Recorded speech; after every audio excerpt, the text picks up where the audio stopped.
Advocate Mohammad Imran भट्टी अपनी एक नई रिपोर्टेड जजमेंट के साथ, एक नए प्रिंसिपल के साथ, ये दो पोस्ट अरेस्ट बेल थी, summer Abbas versus the state, और केस नंबर 2 जो था वो मोहम्मद रमज़ान वर्सेस स्टेट था। तो ये मिस्टर जस्टिस मोहम्मद अमजद रफ़ीक साहब की ये एक रिपोर्टेड जजमेंट है। ये है जी मोहम्मद अमजद रफ़ीक, इसके जो है ना जज साहब हैं। तो इसमें जिस प्रिंसिपल के ऊपर बात की गई है उसकी जो एक छोटी सी एक समरी तैयार की है वो आपके साथ शेयर करता हूँ। अब इस समरी के अंदर मैंने फोकस किया है जो टैग लाइन होती है कि प्रेस क्लिपिंग जो होती है उसकी क्या एडमिसिबिलिटी है। तो ये पूरी जजमेंट है, इसका जो बेसिक टैग लाइन है वो यही है। तो ये केस का टाइटल जो है ना आपके सामने है, और ये पोस्ट अरेस्ट बेल है, और ये एक murder of journalist Ashfaq Hussain. तो इसमें जो की इश्यूज थे वो ये थे कि whether press clippings appended with the bail petition can be considered at the bail stage despite being technically hearsay evidence.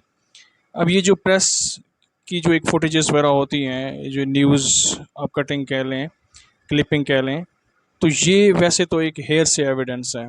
तो यहाँ पे ये क्वेश्चन राइज होता है कि क्या एट बेल स्टेज क्या इसको कोर्ट जो है वो कंसीडर कर सकती है।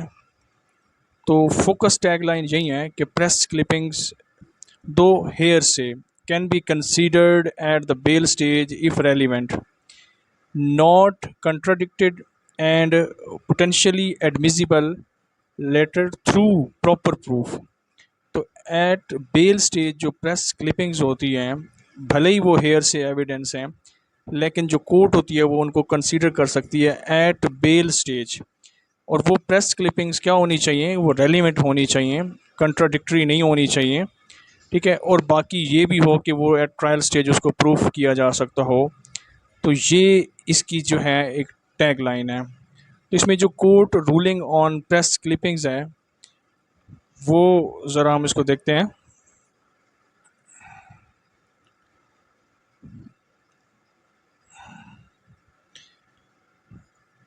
अब ये जनरल प्रिंसिपल क्या है कि press clippings are hearsay and inadmissible unless the author appears as witness. तो जनरल प्रिंसिपल यही है कि प्रेस क्लिपिंग एक हेयर से एविडेंस है और वो इनएडमिसिबल हैं अनलेस, ठीक है, अगर वो ऑथर जो है ना वो खुद आए और उसके ऊपर क्रॉस एग्जामिनेशन वगैरह हो, ये सूरत हाल अगर हो तो तब हम कह सकते हैं कि प्रेस क्लिपिंग की जो है ना एक वर्थ है कि अगर उनका ऑथर आ जाता है। अगर वो नहीं आता तो जस्ट ये हेयर से एविडेंस है। ये एक जनरल प्रिंसिपल है।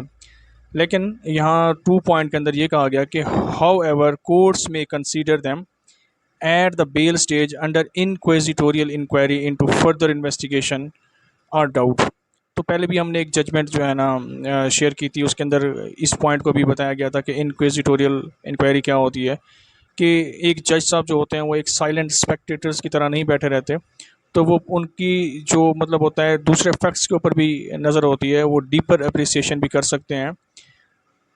किस चीज़ के लिए कि वो बेल स्टेज के ऊपर भी अदर मामलात को देखें कि क्या ये केस इनका कोई फर्दर इंक्वायरी के ज़ुमरे में आता है या नहीं आता।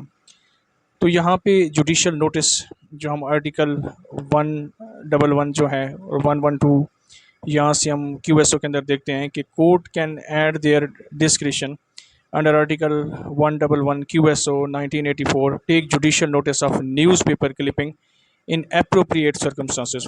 इवन कि वहाँ पे मेंशन नहीं है प्रेस क्लिपिंग, वहाँ पे जैसे सील का जिक्र आया था, जैसे वहाँ पे हमने देखा था कि कोई नेशनल जैसे फ्लैग का जिक्र आ गया था, मैप का जिक्र आ गया था। तो इस तरह की ऐसी चीज़ें होती हैं जिनका कोर्ट जुडिशियल नोटिस लेती है। तो ये भी अंडर आर्टिकल 111 के अंदर कोर्ट को ये कहा गया है कि वो at bail stage judicial notice ले सकती है ये जो न्यूज़पेपर की क्लिपिंग होती हैं, अगर कोई सर्कमस्टांसेस क्या हों एप्रोप्रिएट हों तो। अब इसके अंदर जो रेलिवेंट केस लॉज साइटेड थे वो आपके सामने हैं। तो इसको हम कंक्लूड करते हुए यही कहते हैं कि while press clipping alone can't establish guilt और innocence, they may support case for further inquiry when corroborated by other facts. ठीक है, तो जनरल प्रिंसिपल है कि ये हेयर से एविडेंस हैं, लेकिन बेल स्टेज के ऊपर कोर्ट इनको अप्रिशिएट भी कर सकती है। आप जैसे कि आप लॉयर हैं तो स्टूडेंट भी हैं, और अगर जुडिशल एग्ज़ाम के अंदर इस तरह का कोई क्वेश्चन बन के आ जाए तो आप लोग इसको ये कह सकते हैं, इस जजमेंट का हवाला भी दे सकते हैं कि बेल स्टेज के ऊपर प्रेस क्लिपिंग को भी क्या किया जा सकता है, कोर्ट अप्रिशिएट कर सकती है। अब इसकी जो आउटकम क्या है कि इसमें बेल जो थी ना वो granted on ground of further inquiry including reliance on press clipping. तो इसमें प्रेस क्लिपिंग्स जो थी उनके ऊपर रिलाय किया गया to question the genuineness of the supplementary statement जो कि रिकॉर्ड हुई थी 16/5/2024 के अंदर।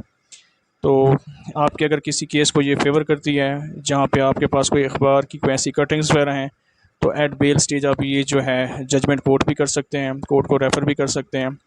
एग्जामिनेशन पॉइंट ऑफ व्यू से भी ये अहम है क्योंकि एग्जामिनेशन पॉइंट ऑफ व्यू से इस तरह की क्यूरीज पूछ ली जाती हैं। बाकी अगर कोई क्वेश्चन होता है तो जो कमेंट्स बॉक्स के अंदर आप कर सकते हैं। बाकी दुआओं में याद रखिएगा, लाइक कीजिएगा, चैनल को सब्सक्राइब कीजिएगा। Thank you very much. अल्लाह हाफ़िज़।